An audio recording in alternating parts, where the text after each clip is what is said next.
Hello friends, आगे हम लोग वीडियो देखने वाले हैं रेस्पिरेटरी सिस्टम ऑफ मैन, मनुष्य का श्वसन तंत्र देखेंगे। इसके बाद हम लोग इसमें श्वसन प्रक्रिया के बारे में देखेंगे और इसके बाद हम लोग देखने वाले हैं आरक्यू रेस्पिरेटरी क्वेश्चन, श्वसन गुणांक से रिलेटेड पॉइंट्स की बात करेंगे। क्लियर है?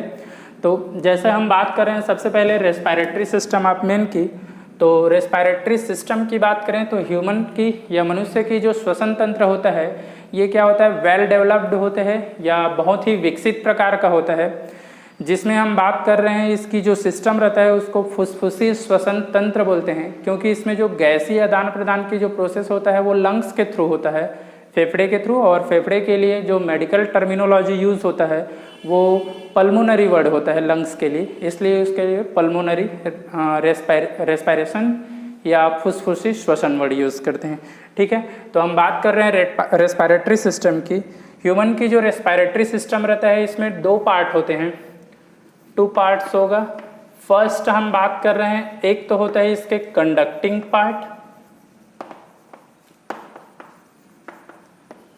संवाहक भाग बोल रहे हैं, और सेकेंड जो रहेगा इसमें ये होता है रेस्पिरेटरी पार्ट, या फिर हम बात करते हैं इसके लिए मुख्य भाग भी बात करते हैं, श्वसन भाग या मुख्य भाग वर्ड यूज करते हैं। तो मुख्य भाग जो रहता है इसमें आएगा लंग्स, और कंडक्टिंग पार्ट की बात करते हैं वे सारे पार्ट्स जो क्या करते हैं हमारे लंग्स या फेफड़े तक वायु को पहुंचाने का काम करता है, या फिर ये बोले कि ऑक्सीजन को जो ले जाने का काम करता है उसको हम किस में रखेंगे, कंडक्टिंग पार्ट में रखेंगे। क्लियर है?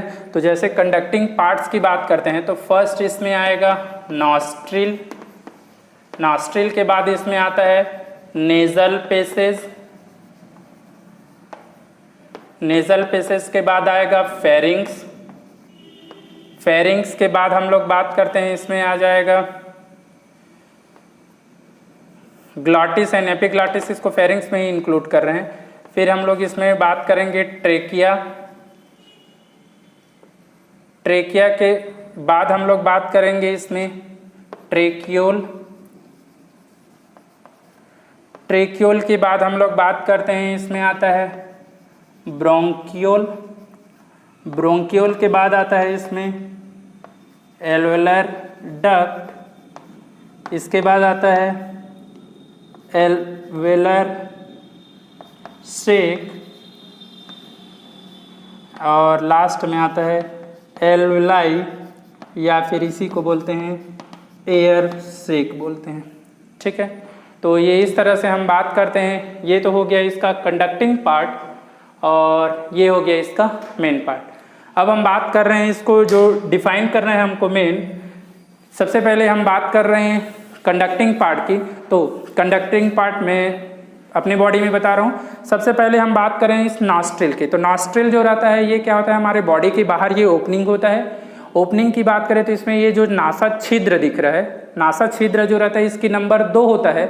एक्चुअल में ये बीच में एक सेप्टम के द्वारा क्या होता है, डिवाइड होता है। ठीक है, बीच में यहाँ पर एक सेप्टम होता है जिसके थ्रू ये 2 पार्ट में डिवाइड होता है। ये नॉस्ट्रिल जो रहता है आगे जाकर एक कोस्ट या फिर हम बात कर रहे हैं गुहा जैसे स्ट्रक्चर में, या हम बोल रहे हैं खोखली स्पेस जो है अंदर की ओर वहां पर खुलती है, उस गुहा को हम क्या बोलते हैं, नेजल चेम्बर या नेजल पेसेज बोलते हैं। तो ये जो नॉस्ट्रिल है वो आगे चलकर कहाँ ओपन हो रहा है, नेजल पेसेज में।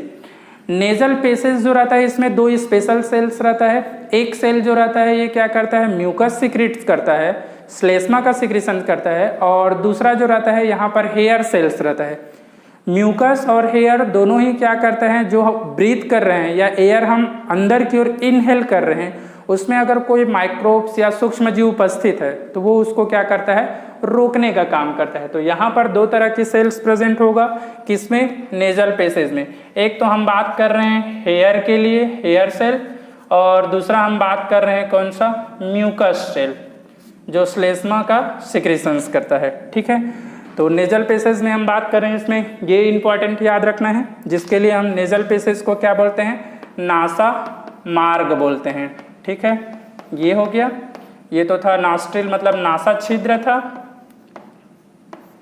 म्यूकस मतलब श्लेष्मा हो गया, ठीक है। ये इसका सिक्रेशंस करेगा जो हमारे नोज को क्या करता है, मॉइस्ट नम बना के रखेगा, ताकि यहाँ पर हम बात करते हैं क्या होगा, जो श्लेष्मा है इसके सिक्रेशंस के कारण वो नम बने रहे और वहाँ पर माइक्रोब्स का जो है वो क्या है वहाँ पर स्टोर ना हो पाए, ठीक है। तो ये उसको क्या करता है, रोकने का काम करता है और इस तरह से ये उसको क्या करता है, प्रोटेक्ट करता है। क्लियर है। तो ये इस तरह से हम बात करते हैं, वहाँ पर ये फंक्शंस करेगा। दूसरी चीज़ें हम बात करते हैं, यहाँ पर आ जाएगा नेक्स्ट पार्ट, फेरिंग्स। यहाँ से जो एयर रहता है वो आगे चलकर कहाँ जाता है, फेरिंग्स में जाता है, आगे की पोर्शन है ये। फेरिंग्स में हम बात कर रहे हैं, यहाँ पर भी क्या होता है, कुछ म्यूकस सिक्रेटिंग सेल्स रहता है जो क्या करते हैं, वहाँ की मार्ग को मॉइस्ट या नम बना कर रखता है। फेरिंग्स आगे चलकर क्या होता है, एक स्ट्रक्चर में खुलती है। अब यहाँ से फेरिंग्स में याद रखिएगा, ये एक ऐसा स्ट्रक्चर है जो दोनों में पाया जाता है। किसमें किसमें, श्वसन तंत्र में भी पाया जाता है और पाचन तंत्र में भी पाया जाता है, ठीक है। डाइजेस्टिव सिस्टम देखे थे, वहां पर भी फेरिंग्स देखे थे, और अभी रेस्पिरेटरी सिस्टम देख रहे हैं, वहां पर भी ग्रसनी आ रहा है, ठीक है। तो ये ग्रसनी फेरिंग्स जो है ये दोनों में आता है, ठीक है। अब ग्रसनी जो रहता है, देखिए यहाँ पर हमने दो डक्ट बनाए हुए हैं, एक तो ये इधर पीछे की ओर छोटा सा बनाए और एक सामने की ओर जो बनाए हैं। सामने की ओर जो दिख रहा है ये हमारा ये वाला पोर्शन है। अगर इसको स्पर्श करेंगे तो इस तरह से, तो देखेंगे इसमें क्या होता है, एक सी शेप्ड बोन रहता है, ये इस तरह का। ये जो सी शेप्ड बोन वाला जो दिख रहा है वो एक्चुअल में हमारा क्या है, ट्रेकिया वाला पार्ट है। और इस ट्रेकिया का जो ओपनिंग होगा, जहां से ये वो क्या करता है, फेरिंग्स से कनेक्ट होता है, उस छिद्र को हम क्या बोलते हैं, ग्लॉटिस बोलते हैं। ग्लॉटिस जो रहता है इसके ऊपर एक कैप ढक्कन जैसे स्ट्रक्चर होगा, उस कैप लाइक स्ट्रक्चर को हम क्या बोलते हैं, एपीग्लॉटिस। तो जनरली क्वेश्चन ये बनता है, ऐसा कौन सा स्ट्रक्चर है जो श्वसन तंत्र और पाचन तंत्र को सेपरेट करता है, अलग अलग करता है। तो उसमें आंसर क्या आएगा, एपीग्लॉटिस आएगा। ये जो स्ट्रक्चर है, जो कैप लाइक स्ट्रक्चर है, वो क्या करता है, श्वसन तंत्र और पाचन तंत्र दोनों को सेपरेट करता है। किस तरह से सेपरेट करेगा, अगर जैसे बात करते हैं अभी नॉर्मल कंडीशन की, जिसमें मैं किसी भी तरह की फूड मटेरियल इनटेक नहीं कर रहा हूँ, मतलब भोजन नहीं कर रहा हूँ, तो उस अभी मैं ब्रीदिंग कर रहा हूँ, तो जो कैप रहेगा वो एक्चुअल में किसको कवर करके रखेगा, अभी ये कवर करके रखता है, मतलब ये जो कैप रहेगा ऐसा ओपन हो जाएगा, तो जो एयर रहेगा वो एयर सीधे कहाँ जाते जाएगा, वो ट्रेकिया वाले पार्ट में जाएगा। लेकिन जैसे ही मैं क्या करूंगा, फूड मटेरियल इनटेक करूंगा, तो वो फूड मटेरियल जो रहता है इसको स्पर्श करेगा, टच करेगा, और टच करके ये क्या करता है, इस तरह से जो श्वास नाल है, ट्रेकिया वाला पार्ट है, उसको कवर कर लेगा, ढक लेगा। तो जो फूड मटेरियल जैसे ही इसको कवर करेगा, ये यहाँ पर फूड मटेरियल कहाँ पर आ जाएगा, ये ग्रास नली उसोफेगस में आ जाएगा। तो इस तरह से हम बात करते हैं, जब भोजन करेंगे तो एपीग्लॉटिस जो है ग्लॉटिस को कवर कर देता है, और अगर भोजन नहीं करते हैं तो वो ओपन कर देता है। तो इस तरह से हम बात कर रहे हैं, दोनों को ये क्या करता है, सेपरेट करने का काम करता है, अलग अलग काम करने का काम करता है। क्लियर है। तो ये इस तरह से बता सकते हैं। नेक्स्ट हम बात करते हैं, ये एपीग्लॉटिस, ग्लॉटिस के बाद ये आ गया इस वाले पार्ट की। जैसा कि मैंने अपने इसमें बताया, ये जो ट्रेकिया वाला पार्ट है, ये जो ट्रेकिया जो रहता है इसका नेक्स्ट पार्ट होता है, जिसमें क्या होता है, सी शेप्ड का क्या होता है, बोन पाया जाता है, या कार्टिलेज बोलते हैं, सी शेप्ड कार्टिलेज पाया जाता है, जो क्या करता है, इसको श्रिंक होने से, जैसे ब्रीदिंग नहीं कर रहे हैं तो ये इस तरह से पिचक ना जाए या सिकुड़ ना जाए, इससे रोकने का काम करता है, ताकि हमारे बॉडी में एयर प्रेशर जो रहता है वो मेंटेन होते रहे। दूसरी चीजें हम यहाँ पर बात करते हैं, जो एपीग्लॉटिस के जस्ट नीचे क्या होता है, ये इस तरह से एक क्या करता है, कोस्ट लाइक स्ट्रक्चर पाया जाता है। इस कोस्ट लाइक स्ट्रक्चर को हम क्या बोलते हैं, लेरिंग्स बोलते हैं, लेरिंग्स, या फिर हम बोलते हैं स्वर यंत्र बोलते हैं।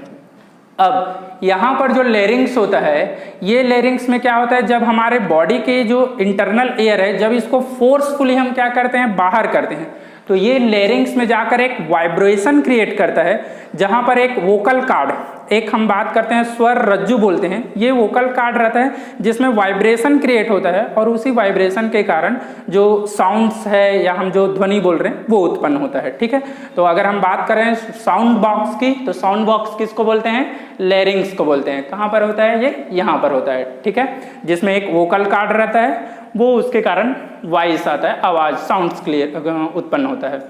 इसमें भी कभी कभी क्वेश्चन बनते हैं कि जो लेरिंग्स होता है मेल और फीमेल में किस में बड़ा होगा, तो अगर हम बात कर रहे हैं 10 साल 12 साल की एज तक की, तो दोनों में ये बराबर रहेगा मेल और फीमेल में।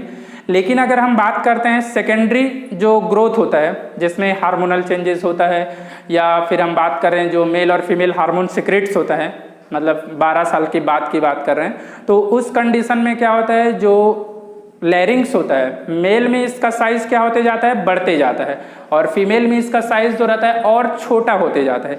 इसलिए मेल की वॉइस जो रहता है आवाज़ ये भद्दा होने लगेगा, और फीमेल की आवाज़ जो रहता है और फाइन होने लगेगा। तो ये हम बात करते हैं साइज जो रहता है मेल में बड़ा होने लगता है और फीमेल में छोटा होने लगता है, वो याद रख सकते हैं। तो ये लैरिंग्स का हो गया। ट्रेकिया वाला पार्ट जैसे ही क्या होता है लंग्स के पास आता है, या हम बात कर रहे हैं इस तरह से थोरेसिस कैविटी, वक्ष गुहा बोल रहे हैं, इस वक्ष गुहा में जैसे ही आता है तो ट्रेकिया दो भागों में ऐसा क्या हो जाता है, बाइफर्किट हो जाएगा। एक जो रहता है ये इस तरह से मेरे लेफ्ट लंग में जाएगा और एक जो रहेगा राइट लंग में, मतलब एक जो है इधर आएगा और एक इधर आएगा। इस तरह से ये क्या होगा, दो भागों में बढ़ जाएगा, जिसमें ये क्या करता है दो भागों में बढ़कर दोनों तरफ की लंग्स में प्रवेश करेगा, इंटर करेगा। जैसे ही प्रवेश करता है तो यहाँ पर फिर ये वाला जो रहता है इसको बोलते हैं ट्रेकिया से बना रहता है ट्रेकियोल। ये इस तरह से ट्रेकिया को हिंदी में श्वासनाल बोलते हैं। तो ये हो गया श्वसनिका, और ये श्वसनिका जो रहता है आगे चलकर क्या करता है, द्वितीय तृतीय की इस तरह से और ऐसा डिवाइड होते जाएगा। जैसे ये दिख रहा है ये ऐसा डिवाइड होते जाएगा, ये इस तरह से जैसे है ये आगे चलकर ऐसा डिवाइड होते जाएगा दो भागों में। अब जैसे ये डिवाइड होगा तो इसको हम बोलते हैं primary bronchiole, secondary bronchiole, tertiary bronchiole. ये इस तरह से ये ब्रोंकस वाला भाग जैसे ही लंग्स में और अंदर जाते जाएगा फिर से डिवाइड होगा, डिवाइड होकर ये क्या बनाता है, एल्वेलर डक्ट बनाएगा। ये एल्वेलर डक्ट जो रहता है ये इस तरह से जैसे हम बात कर रहे हैं यहाँ पर, एल्वेलर डक्ट जो रहेगा फिर से क्या होगा, डिवाइड होगा, और फिर से डिवाइड होकर ये क्या बनाता है, एल्वेलर सेक बनाता है। एल्वेलर सेक जो रहता है ये आगे चलकर क्या करता है, एक कोस्ट जैसे स्ट्रक्चर बनाता है जिसमें छोटे छोटे जो हम बात कर रहे हैं स्टोमेटा में जो पोर होता है, या छोटे छोटे जैसे कॉटन में देखते हैं छोटे छोटे जो छिद्र होते हैं, इस तरह के बहुत सारे छोटे छोटे छिद्र वाला एक कोस्ट वाला जगह बनता है जिसको हम क्या बोल रहे हैं, एल्वेलर सेक। और उसी में एक छोटी छोटी जो स्पेस होता है या कोस्ट जो होता है उसको हम बोलते हैं एल्वोलाई। एल्वोलाई जो रहता है ये एक्चुअल में लंग्स का, हमारे फेफड़े का ये फंक्शनल यूनिट होता है, मतलब कार्यात्मक इकाई होता है। इसको हम फंक्शनल यूनिट क्यों बोलते हैं, एयर सेक को फंक्शनल यूनिट बोल रहे हैं, मतलब कार्यात्मक इकाई बोल रहे हैं, ठीक है, कार्यात्मक इकाई। क्योंकि ये क्या करता है, हमारे लंग्स के अंदर वायु को स्टोर करके रखता है, ऑक्सीजन को ग्रहण करके रखता है, और यहाँ से फिर ये क्या करता है, जो कैपिलरीज धमनी और सिरा जो रहता है, आर्टरी एंड वेंट जो रहेगा, यहाँ पर रुधिर को क्या करता है, ट्रांसफर कर, मतलब रुधिर वाले पार्ट में ऑक्सीजन को क्या करेगा, ट्रांसफर करेगा। क्लियर है। तो ये तो हो गया इसका कौन सा, conducting part, nostril, nasal passes, pharynx, epiglottis, glottis, फिर ट्रेकिया, ये हो गया ट्रेकियोल, फिर हो गया alveolar duct, sorry bronchiole, alveolar duct, air sac, और ये जो छोटा दिख रहा है एल्वेलाई। हिंदी में बात करें, नासा छिद्र, नासा मार्ग, ग्रसनी, एपिग्लॉटिस, ग्लॉटिस, श्वासनाल, श्वसनिका, वायुनाल, इसके बाद हो जाएगा वायु कोष्ठ और वायु कूपिका बोलते हैं। एल्वोलाई को क्या बोलेंगे, वायु कूपिका। तो एल्वोलाई को हो गया वायु कूपिका, ये हो गया, ये हो गया वायु कोष्ठ, वायुनाल, और ये हो गया श्वसनिका। तो ये इस तरह से हम बात कर रहे हैं, सिंपल इसको याद रख सकते हैं। क्लियर है। अब हम बात कर रहे हैं, ये तो हो गया कंडक्टिंग पार्ट जिसमें हमको बहुत ज़्यादा वर्क नहीं करना है या बहुत ज़्यादा फोकस नहीं करना है। फोकस जो है एक लेरिंग्स वाले पार्ट के लिए और एक नोज वाले पार्ट के लिए थोड़ा सा रख सकते हैं। ट्रेकिया में याद रखना, इसमें सी शेप्ड कार्टिलेज रहता है, वो याद रखना, मतलब उपास्थि, सी आकार का उपास्थि पाया जाता है यहाँ पर, जो उसको पिचकने से रोकता है। बस ये तीन चीजें। नेक्स्ट हम बात करते हैं, हमारा जो मेन पार्ट था वो है मुख्य भाग। मुख्य भाग जो रहता है इसमें वो है कौन सा, फेफड़ा है, लंग्स है। अब फेफड़े की बात करते हैं तो फेफड़ा जो रहता है इसमें क्या होगा, देखिए जैसा कि स्ट्रक्चर दिख रहा है, इसमें दो तरह की दो लंग्स दिख रहे हैं। तो लंग्स जो रहता है, अगर मैं बात करूं इसमें तो ये दो होता है इसकी, ठीक है। एक तो होता है राइट लंग्स दायां फेफड़ा, और एक होता है लेफ्ट लंग्स बायां फेफड़ा, ठीक है। दायां फेफड़ा और बायां फेफड़ा। पहली मेन चीजें, जो दायां फेफड़ा होता है ये 3 भाग में बटा होता है, और जो बायां फेफड़ा होगा ये 2 भाग में बटा रहता है, ठीक है। सबसे मेन चीजें, दायां वाला भाग जो रहेगा ये 3 भाग में रहेगा, और बायां वाला जो रहता है 2 भाग में। 3 भाग कौन कौन से हैं? ये इसका फर्स्ट पार्ट, ये इसका सेकेंड पार्ट, और ये इधर दिख रहा होगा एक 20 से फीट है, ये वाला भाग हो गया इसका third part. First part, second part, third part, ठीक है। पहले वाले भाग जो डिवाइड हो रहा है वो इस तरह से क्षैतिज प्लेन में, ये इस तरह से डिवाइड हो रहा है क्षैतिज प्लेन में। दूसरा जब डिवाइड होता है तो ये क्या होता है? ऑब्लिक हो रहा है, तिरछा डिवाइड हो रहा है, ये ऐसा करके, ठीक है। तो पहले ये ऐसा डिवाइड हुआ और फिर ये ऐसा, इसमें केवल क्या होता है? क्षैतिज डिवाइड होता है। तो ये इसका फर्स्ट पार्ट और ये इसका सेकेंड पार्ट। तो ये इसका हो गया कौन सा? सुपीरियर उत्तरवर्ती, और ये हो गया इंफीरियर अधोवर्ती, ठीक है। फर्स्ट वाला पार्ट इसमें सुपीरियर, सेकेंड वाला भाग मिडिल मध्य वाला भाग, और ये इंफीरियर उत्तरवर्ती अधोवर्ती बोलते हैं। इसमें उत्तरवर्ती मध्य और अधोवर्ती बोलते हैं। क्लियर है? ज्यादा बेटर होगा इंग्लिश वर्ड याद रखें। सुपीरियर मतलब ऊपर, इंफीरियर मतलब नीचे, और मिडिल मतलब बीच का। क्लियर है? तो ये 3 हो जाएगा। अगर मैं बात करता हूं साइज के बेसिस पर, तो याद रखिएगा राइट लंग्स जो रहता है इसका आकार जो रहता है बड़ा रहता है, ठीक है, बड़ा रहेगा, इसीलिए 3 भागों में डिवाइड कर रहे हैं। और लेफ्ट लंग्स रहता है ये कैसा रहेगा? छोटा रहेगा, ठीक है, मतलब ये 2 भागों में डिवाइड होगा। क्लियर है? इसके बाद हम बात करते हैं इसके दोनों के बेसिस पर, ये 3 भाग और ये 2 भागों में डिवाइड हुआ। अब इसके बाद हम बात करते हैं यहाँ पर जो मेन पॉइंट जो है 3 और 2 भाग के अलावा इसकी जो लेंथ रहता है, लंबाई के बेसिस पर बात करें तो लंबाई जो रहता है लेफ्ट लंग्स का क्या होगा? ज्यादा रहता है, ठीक है, मतलब वो ज्यादा लंबा रहेगा, बन जाएगा। ये हो गया इसका क्या होता है, मतलब चौड़ाई या पूरा साइज बड़ा होता है, इसका केवल लंबाई बड़ा होता है। क्लियर है? इसके बाद हम बात कर रहे हैं इन दोनों से जो मेन रिलेटेड पॉइंट है, 3 भाग और 2 भाग हो गया, सुपीरियर मिडिल इंफीरियर इसके पार्ट्स के भाग हो गए। अब लंग्स के अंदर क्या क्या होता है? तो लंग्स के अंदर क्या होगा? आर्टरी पाया जाता है, वेन पाया जाएगा, मतलब कैपिलरीज रहेंगे, कनेक्टिव टिश्यू रहता है, संयोजी ऊतक, और उसके बाद यहाँ पर कुपिकाएं, वायुनाल, श्वसनिकाएं, मतलब ब्रोंकियोल, एल्वेलर डक्ट और एलोलाई, जैसा कि इसमें स्ट्रक्चर में जो देख रहे हैं वो वाले पार्ट इसके अंदर पाया जाता है। क्लियर है? तो ये हो गया हमारा मेन पार्ट जो लंग्स का है। लंग्स के चारों तरफ देखिए हमने 2 मेम्ब्रेन बनाए हैं, एक जो रहता है बाहर की ओर और एक अंदर की, ठीक है। तो एक को हम बात करते हैं विसरल प्लूरा, और मतलब हाँ विसरल प्लूरा बोल रहे हैं, और एक को हम बात कर रहे हैं कौन सा? विसरल मेम्ब्रेन वर्ड यूज करते हैं। दोनों के बीच में एक क्या होता है? फ्लूइड भरी रहती है। इस फ्लूइड को हम बोलते हैं प्लूरल फ्लूइड बोलते हैं। प्लूरल फ्लूइड जो रहता है लंग्स को बाह्य आघात, मतलब बाहरी जो झटके है उस झटकों से उसको क्या करता है? प्रोटेक्ट करता है, सुरक्षा प्रदान करता है। क्लियर है? ये हो जाएगा लंग्स से रिलेटेड पॉइंट। अब हम बात कर रहे हैं इस लंग्स वाले जो पार्ट है, इस चेम्बर की बात कर रहे हैं, ठीक है। लंग्स की जो नीचे की ओर रहता है, नीचे की ओर ध्यान रखना है, ये वाला एक ऐसा प्लेट जो रहता है जिसको हम डायाफ्राम बोलते हैं। तो ये नीचे का जो स्ट्रक्चर है वो डायाफ्राम वाला भाग है। नेक्स्ट जो लेफ्ट लंग्स होगा, बायां जो फेफड़ा होता है, बायां फेफड़ा में थोड़ा सा एक नॉच खांच पाया जाता है, गड्ढे जैसे, जहां पर हार्ट जो रहता है फिक्स या थोड़ा सा धसा हुआ रहता है।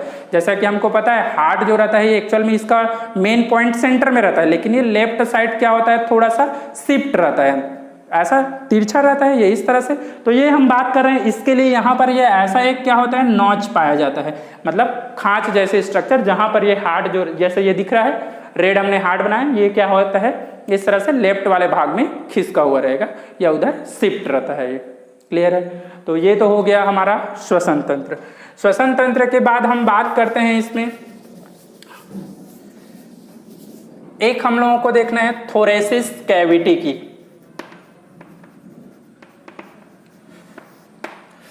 थोरेसिस कैविटी या वक्ष गुहा। तो वक्ष गुहा में क्या क्या रहता है? सबसे पहले तो हम बात कर रहे हैं इसमें क्या होगा? कशेरुक दंड, ये जो पीछे की ओर है वर्टिब्रल कॉलम, कशेरुक दंड, एक तो ये रहेगा। दूसरा स्टर्नम, इसको यही बोलते हैं, जो ये सामने का एक छोटा सा बोन होगा उसको बोल रहे हैं।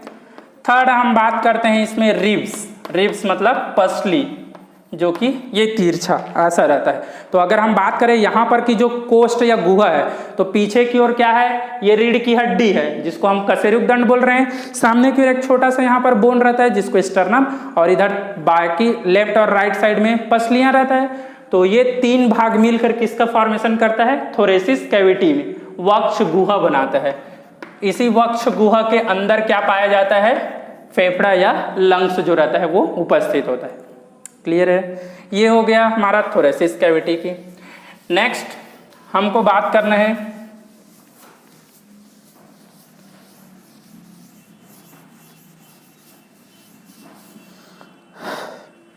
थोरेसिस कैविटी के बाद हम लोगों को इसमें बात करना है श्वसन प्रक्रिया की। श्वसन प्रक्रिया, तो जैसा कि श्वसन प्रक्रिया हमने बात की, फर्स्ट जो रहता है ये क्या होता है, ब्रीदिंग होता है। पहले ही हमने देखे ब्रीदिंग में दो तरह की आता है, एक होता है इनहेलेशन और एक होता है एक्सहेलेशन। श्वासोच्छ्वास की बात कर रहे हैं।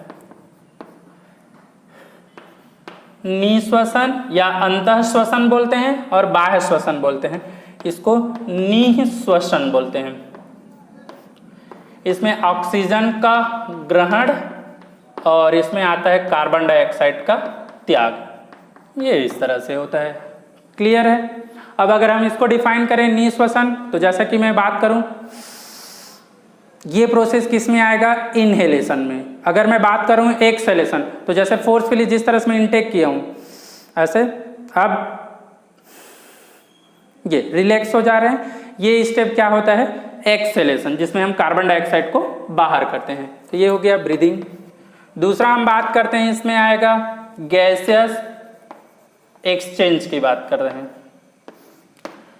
गैसियस एक्सचेंज मतलब हम बात कर रहे हैं गैसीय आदान प्रदान की।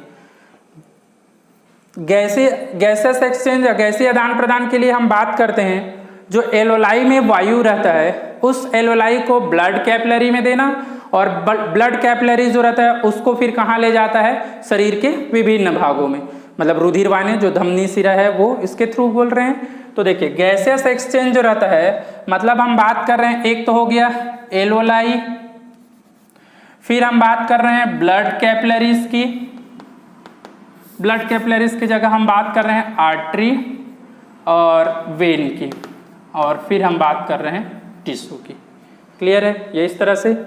तो अगर मैं बात करूं एलोलाई की, एलोलाई जो होता है यहाँ पर ऑक्सीजन का जो पार्शियल प्रेशर होगा, ये एलोलाई में इसका होता है 100 mmHg होगा, आर्टरी में होगा 95 mmHg, वेन में होता है ये 40 mmHg, और टिश्यू में भी होगा कितना, 40 mmHg होगा। क्लियर है। तो पारे के तुल्य हम बोल रहे हैं, mmHg में ही प्रेशर नापते हैं वायु का। और CO2 की बात करते हैं, तो एल्वोलाई में इसका जो रहता है 40 mmHg होगा, यहाँ पर भी 40 mmHg होगा, ठीक है। वेन में जो होगा 45 mmHg होता है, और टिश्यू में भी कितना होगा, 45 mmHg। तो ये इसको इसलिए याद रखना है क्योंकि गैसियस एक्सचेंज जो होता है, गैसीय आदान प्रदान बोल रहे हैं, आदान प्रदान जो होगा ये कैसा होगा, उच्च दाब से कहाँ जाएगा, ये निम्न दाब की ओर जाता है, ठीक है। कहाँ जाएगा, उच्च दाब से निम्न दाब की ओर। तो इसके लिए ये डाटा याद रखते हैं, नहीं भी रखोगे याद तो भी हमको पता है कि हम ऑक्सीजन ले रहे हैं, तो ऑक्सीजन पहले एल्वोलाई में जाया, एल्वोलाई के बाद वो कहाँ जाएगा, धमनी में जाएगा, और धमनी के बाद हमारे टिश्यू में। इसका ये मतलब है एल्वोलाई में ऑक्सीजन का प्रेशर ज़्यादा होगा, धमनी में उससे थोड़ा सा कम होगा, और धमनी के बाद टिश्यू में उससे भी कम होगा। तो ये डाटा उसी बेसिस पर है, ठीक है। एल्वोलाई में 100 के बाद हम आर्टरी में 95, 100 ज्यादा है तो एल्वोलाई से कहाँ गया, आर्टरी में। अब आर्टरी के बाद वेन में तो जाएगा नहीं, क्यों, क्योंकि ऑक्सीजन जो रहता है शुद्ध रक्त को आर्टरी ले जाता है, मतलब इसका वेन का काम नहीं है इसमें। तो वे यहाँ से आर्टरी से फिर ये कहाँ जाएगा, टिश्यू में। तो 95 से कहाँ जाएगा, 40, मतलब हाई से फिर लो, उच्च दाब से निम्न दाब की ओर। ये इस तरह से इसको हम मतलब बता सकते हैं डाटा के बेसिस पर। क्लियर है। तो ये टेबल याद रख सकते हैं जिसके बेसिस पर हम किसको बताते हैं, गैसीय आदान प्रदान को, एक्सचेंज को बताते हैं। अब इसी एक्सचेंज के बाद जो ब्लड बताते हैं, रुधिर, इसमें हम ट्रांसपोर्टेशन को बताते हैं कि एक्चुअल में जो ब्लड रहता है ऑक्सीजन और कार्बन डाइऑक्साइड का ट्रांसपोर्टेशन किस तरह से करता है। तो देखिए इसको भी हम बहुत सिंपल तरीके से देख सकते हैं।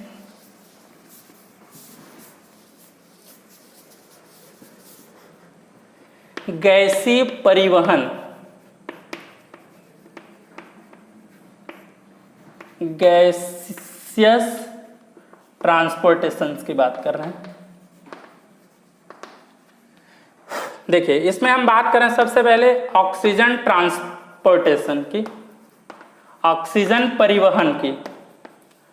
तो ऑक्सीजन का परिवहन दो रूप में होता है, एक तो होता है बाय प्लाज्मा। प्लाज्मा के द्वारा अगर बात करते हैं तो यहाँ पर कुछ ऑक्सीजन जो रहता है, ये कुछ ऑक्सीजन हमारे जो फ्लूइड है बॉडी में प्लाज्मा, उसमें ये डिजॉल्व हो जाएगा और वो डिजॉल्व होकर उसको कहाँ ट्रांसफर करता है, बॉडी के डिफरेंट पार्ट में।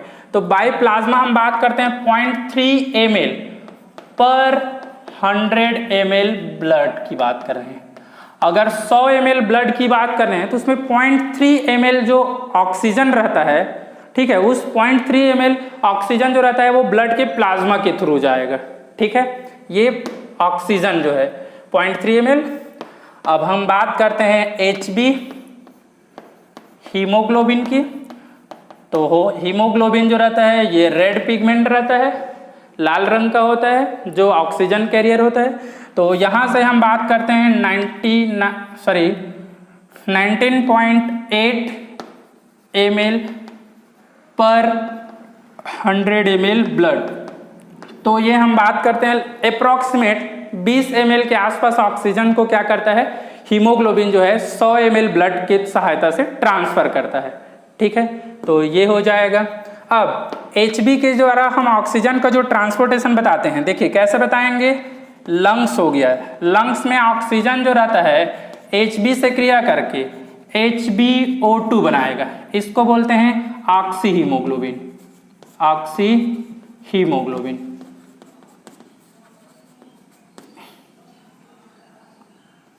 ये हो गया।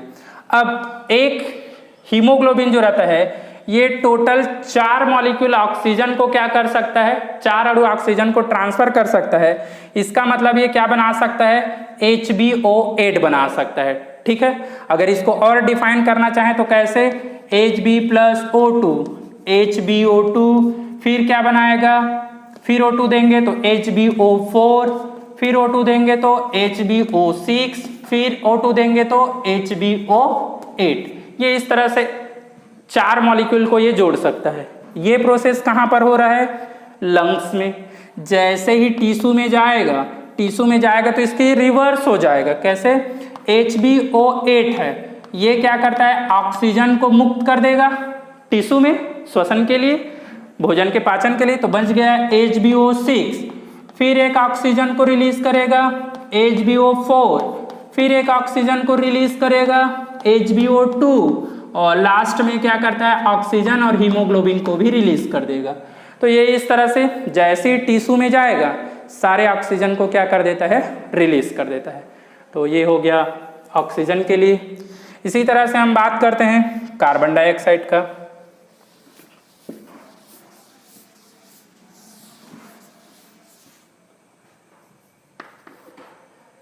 CO2 ट्रांसपोर्टेशन कार्बन डाइऑक्साइड का। पहला हम बात करते हैं बाय प्लाज्मा। प्लाज्मा के द्वारा अगर बात कर रहे हैं तो यहां पर क्या होता है, 6 to 8% जो CO2 रहता है ये प्लाज्मा के द्वारा होता है। कैसे, CO2 + H2O, ये क्या बना लेता है H2CO3, इसको हम बोलते हैं कार्बनिक अम्ल या एसिड बोलते हैं। तो इस कार्बनिक एसिड के थ्रू या इस फॉर्म में ये क्या होता है परिवहन होता है। ठीक है, इसका कार्बन डाइऑक्साइड का कितने परसेंट का 6 से 8%। दूसरा हम बात करते हैं कार्ब एमिनो कंपाउंड बोलते हैं, कार्ब अमीनो यौगिक। ठीक है, तो इसमें क्या होता है Hb जो रहता है NH2 के फॉर्म में रहता है, कार्बन डाइऑक्साइड को एक्ट करके ये क्या बनाता है Hb NH और COH, ये इस तरह से कार्ब अमीनो कंपाउंड बनाएगा यौगिक, और इस फॉर्म में ये क्या करता है परिवहन करता है। थर्ड ये है बाइकार्बोनेट। अच्छा, कार्ब अमीनो के बेस में हम बोलते हैं टोटल 10% CO2 क्या होगा ट्रांसपोर्टेशन होता है। बाइकार्बोनेट आयन की बात करें तो बाइकार्बोनेट आयन के फॉर्म में अगर बात कर रहे हैं तो 70% जो CO2 रहता है इसका परिवहन इस तरह से होता है। बाइकार्बोनेट कैसे बनाएगा, CO2 और H2O मिलकर बनाया हुआ है क्या H2CO3। अब ये क्या करता है वाटर की एक्सेस में आयोनाइज हो जाएगा H+ और HCO3-, ये इस तरह से ये बाइकार्बोनेट बन गया। अब ये बाइकार्बोनेट कहाँ जाएगा, हमारे जो बाइकार्बोनेट जो प्लाज्मा है या ब्लड है इसके थ्रू कहाँ जाएगा, ये अभी बन रहा है टिश्यू में बना हुआ है। ठीक है, ये कहाँ पर बना टिश्यू में, और ये टिश्यू में बन के बाइकार्बोनेट जो बना हुआ है ये यहाँ से फिर सोडियम या पोटेशियम से रिएक्ट करेगा ये वाला, और क्या बना लेगा पोटेशियम बाइकार्बोनेट। जो ब्लड में पोटेशियम है सोडियम है इससे रिएक्ट करके, और इसके बाद फिर ये कहाँ चला जाएगा ब्लड की सहायता से लंग्स में जाएगा। लंग्स में जाएगा तो फिर से बाइकार्बोनेट को रिलीज कर देगा, H+ के साथ जुड़कर क्या बनाएगा बाइकार्बोनेट, और ये बाइकार्बोनेट फिर से कार्बन डाइऑक्साइड और H2O बना लेगा। जैसे ही लंग्स में कार्बन डाइऑक्साइड आया एक्सलेशन के द्वारा कहाँ कर देगा शरीर के बाहर। तो जिस तरह से टिश्यू में जुड़ रहा है इसी तरह से लंग्स में जाकर ये ब्रेक होगा, जैसे पहले बोले थे। तो ये इस तरह से क्या हो जाएगा इसका ट्रांसपोर्टेशन हो जाएगा। ठीक है, नेक्स्ट हम बात करते हैं इसमें, ये तो हो गया इसका ट्रांसपोर्टेशन वाला पार्ट। एक कभी कभी वॉल्यूम से रिलेटेड या लंग्स की क्षमता के लिए आता है। तो देखिए लंग्स कैपेसिटी या क्षमता के लिए जो क्वेश्चन आता है कभी कभी, तो कुछ वॉल्यूम याद रखिए। प्रवाही आयतन, प्रवाही आयतन तुम लोगों को याद रखना है, ये होगा 500 ml। प्रवाही आयतन मतलब सामान्य अवस्था में जो हमारे शरीर में वायु फ्लो हो रहा है, अंदर जा रहा है बाहर आ रहा है, इसमें से जो हम बात कर रहे हैं जो नॉर्मल वॉल्यूम है उसको हम बोलते हैं प्रवाही। मतलब नॉर्मल कंडीशन में हमारे शरीर के सभी भागों तक जो वायु जा रहा है। दूसरा हम बात करते हैं जैव आयतन की। जैव आयतन क्या होता है, अगर हम बात कर रहे हैं किसी भी वॉल्यूम को सामान्य कंडीशन में और ऐसा बलपूर्वक, इसमें जितना वॉल्यूम अंदर ले रहे हैं और जितना बाहर कर रहे हैं दोनों का जो टोटल होगा योग होगा उसको हम जैव आयतन। मतलब देखिए ऐसा जो बलपूर्वक मैं अंदर ले जा रहा हूं बाहर ले जा रहा हूं तो दोनों का जो योग होगा वो क्या कहलाएगा जैव आयतन। तो अगर हम बात कर रहे हैं मेल के लिए, मेल के लिए जैव आयतन जो होता है ये 4500 ml या हम बात करें 4.5 लीटर, और अगर फीमेल की बात कर रहे हैं तो फीमेल में होगा 3000 ml या फिर 3L 3 लीटर होगा। क्लियर है।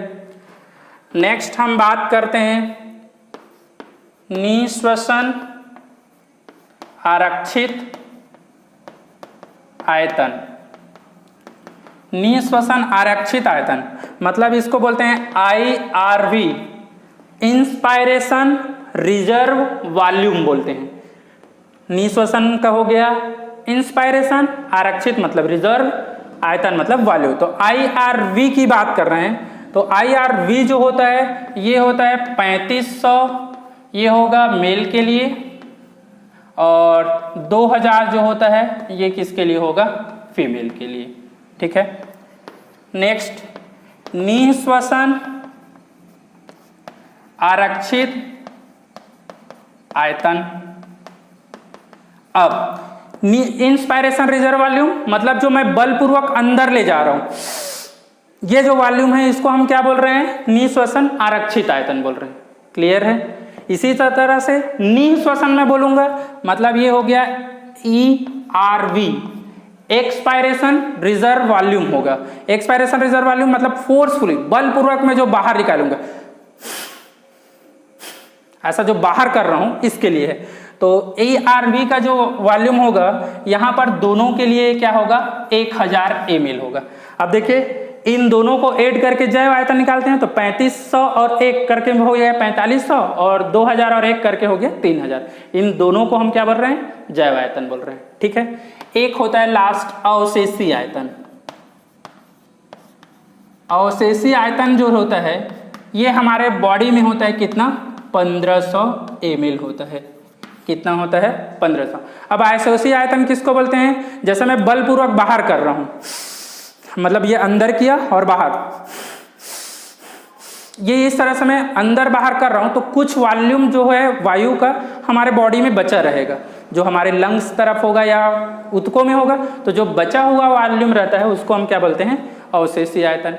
अब इसके बेसिस पर अगर हम बात कर रहे हैं हमारे लंग्स की कैपेसिटी, लंग्स कैपेसिटी क्या होगा? तो लंग्स कैपेसिटी में हम बोलते हैं, इसमें आता है अवशेषी आयतन प्लस जैव क्षमता और प्लस आ जाएगा प्रवाही आयतन। इन तीनों को हम क्या बोलते हैं? Lungs capacity. अवशेषी होता है 1500, जैव क्षमता अगर हम मेल की बात कर रहे हैं तो 4500। ठीक है, मतलब इसको हम बात कर रहे हैं 3000 से हम बात कर रहे हैं, 3000 से 4500 होता है और अवशेषी आयतन होता है 500। ये इस तरह से। तो इसके बेसिस पर अगर हम बात करें तो लंग्स की कैपेसिटी, जो फुसफुसी क्षमता जो होगा ये कितना आता है?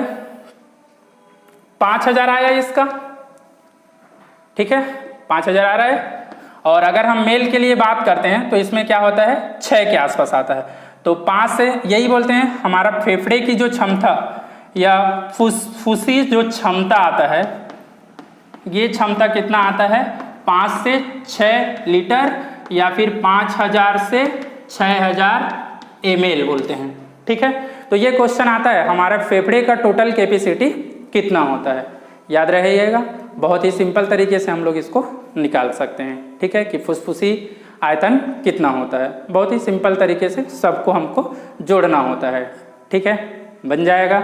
तो ये तो हो गया हमारा लंग्स कैपेसिटी।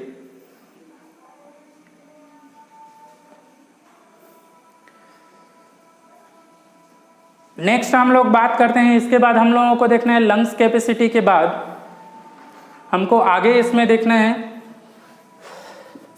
RQ देखना है।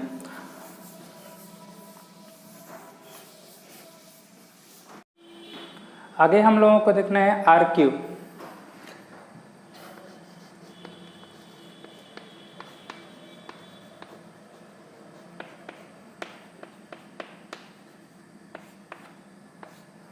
श्वसन गुणांक, रेस्पिरेटरी क्वोशिएंट बोलते हैं। ठीक है, तो सबसे पहले हम बात करते हैं इसके डेफिनेशंस के बारे में। RQ मतलब क्या होता है?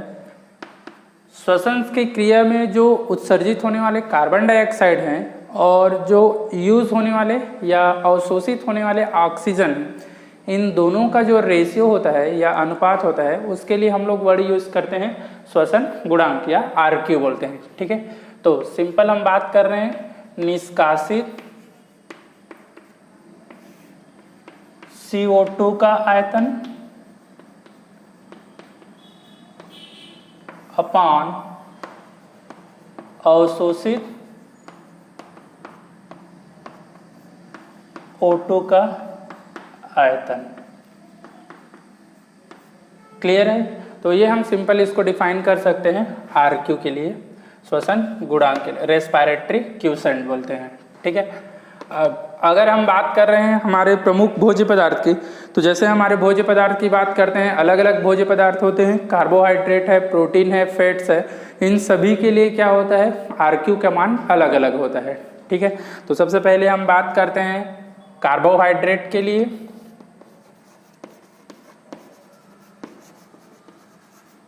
कार्बोहाइड्रेट के लिए अगर कार्बोहाइड्रेट के लिए बात करते हैं तो याद रखिएगा अभी हम बात कर रहे हैं किस कंडीशन की, एरोबिक कंडीशन की, वायवीय श्वसन अगर हो रहा है तो उस कंडीशंस के लिए। इक्वेशन बात करते हैं कार्बोहाइड्रेट के जो ऑक्सीकरण होता है इसके लिए या श्वसन की, C6H12O6 O2 CO2 प्लस आ जाएगा कौन सा H2, 6 मॉलिक्यूल एंड 6 मॉलिक्यूल हो जाएगा, ठीक है। अब अगर हम इस कार्बोहाइड्रेट के लिए यहाँ पर RQ का फॉर्मूला यूज करते हैं तो यहाँ पर जो रिलीज्ड CO2 है वो कितना है, 6 मॉलिक्यूल है। तो हम बात करें यहाँ पर आ जाएगा वॉल्यूम ऑफ CO2 अपॉन आ जाएगा वॉल्यूम ऑफ O2। तो इसके बेसिस पर नंबर हम मॉलिक्यूल्स की बात कर रहे हैं, कितने मॉलिक्यूल दिख रहे हैं, 6 मॉलिक्यूल। ऑक्सीजन के कितने दिख रहे हैं, 6। तो टोटल कितना हो जाएगा 1 या फिर हम इसके लिए वर्ड यूज करते हैं यूनिट वर्ड यूज करते हैं, ठीक है, इकाई वर्ड यूज करते हैं। इसका मतलब ये हुआ कि जो कार्बोहाइड्रेट होता है इसके लिए श्वसन गुणांक RQ का मान कितना होता है, 1 होता है या इकाई के बराबर होता है, यूनिट या इकाई होता है। क्लियर है। इसी तरह से हम बात कर रहे हैं दूसरी सब्सटेंस के लिए। दूसरा सब्सटेंस जो है यहाँ पर हम बात कर रहे हैं फेट का। फेट के लिए हम एक टिपिकल फार्मूला की यूज करते हैं, C51H98O6 की बात कर रहे हैं, ठीक है।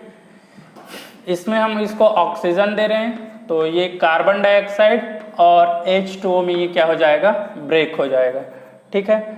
अब अगर हम बात कर रहे हैं इक्वेशन की तो जब इक्वेशन को बैलेंस करते हैं तो यहाँ पर देखिए C51 है, अगर हम बात कर रहे हैं इसको क्या करते हैं, और ऑक्सीजन और हाइड्रोजन से हम लोग यहाँ पर ले सकते हैं।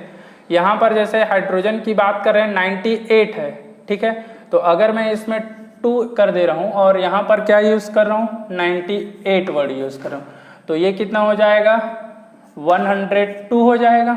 102 होगा तो ऑक्सीजन के लिए कितना होगा 145 होगा, ठीक है। ये अब याद रखना है, इस इक्वेशन को याद रखें, इससे बेटर होगा वसा के लिए जो RQ होता है या फेट के लिए ये सीधा शॉर्टकट याद कर सकते हैं, वैल्यू भी देख सकते हैं। हम बात कर रहे हैं फार्मूला के बेस पे, तो RQ के लिए हो जाएगा volume of CO2 upon volume of O2। ये जो है रिलीज्ड वॉल्यूम है और ये क्या है, एब्जॉर्ब, उत्सर्जित होने वाला और अवशोषित होने वाला। तो कार्बन डाइऑक्साइड कितना उत्सर्जित हो रहा है 102, ऑक्सीजन कितना एब्जॉर्ब हो रहा है 145। तो इसके बेसिस पर इसका वैल्यू आता है 0.73 या 77 के आसपास आएगा। तो हम इसमें से जो वैल्यू लेते हैं 0.7 लेते हैं, इसका मतलब इसकी वैल्यू कितना है, लेस देन 1 आएगा, ठीक है, लेस देन 1 या फिर 1 से कम आता है। क्लियर है, ये याद रखेंगे। नेक्स्ट हम बात कर रहे हैं फैट के बाद थर्ड प्रोटीन की। तो प्रोटीन के लिए भी याद रखिएगा, इसके लिए भी जो RQ होगा, श्वसन गुणांक जो होगा, यहाँ पर हम इसके लिए भी याद रखते हैं लेस देन 1 होगा। लेस देन 1 मतलब 1 से कम होता है, ठीक है, 1 से कम होगा। तो ये याद रखना है। यहाँ पर अगर वैल्यू की बात करते हैं तो 0.5 to 0.9 दिया जाता है, ठीक है। 1 से कम में कितना हो सकता है 0.5 to 0.9 की, ये याद रख सकते हैं, ठीक है। तो ये हमारा जो मेन भोज्य पदार्थ है, कार्बोहाइड्रेट हो गया, फैट हो गया और प्रोटीन। कार्बोहाइड्रेट, वसा और प्रोटीन, ये 3 के लिए RQ। कार्बोहाइड्रेट के लिए 1, फैट के लिए होता है 0.7, 1 से कम, और यहाँ पर भी 1 से कम 0.5 to 0.9 होगा। ये कंडीशन हम बात कर रहे हैं, तीनों ही किस कंडीशन के लिए है, एरोबिक कंडीशन के लिए है, ठीक है। ये भी किस कंडीशन में है, एरोबिक। अब अगर हम बात कर रहे हैं नेक्स्ट कंडीशन की, वो है एनएरोबिक, अवायवीय कंडीशन की बात करते हैं। तो अगर एनएरोबिक की बात कर रहे हैं तो एनएरोबिक में जो RQ का मान होता है वो कहाँ जाएगा, इन्फिनिटी जाएगा, ठीक है। अगर हम बात कर रहे हैं एनएरोबिक कंडीशन, ठीक है, अवायवीय की बात कर रहे हैं। अब अवायवीय कंडीशन में हमको पता है यहाँ पर ऑक्सीजन तो यूज ही नहीं होता है, ठीक है। मतलब अगर हमारा इक्वेशन देखें C6H12O6, इसका अपघटन होता है तो C2H5OH बनता है और CO2 बनता है। इसके 2 मॉलिक्यूल्स, इसके भी 2 मॉलिक्यूल्स। अब इसके हिसाब से अगर हम RQ लगा रहे हैं, रेस्पिरेटरी क्यूसेंट का फॉर्मूला लगाते हैं, volume of CO2 volume of O2। CO2 का हम बात करें, यहाँ पर वैल्यू कितना दिख रहा है, मॉलिक्यूल्स का 2, लेकिन ऑक्सीजन कितना यूज हो रहा है, यहाँ पे एक भी यूज नहीं हो रहा है। इसका मतलब यहाँ पर क्या होगा, 0।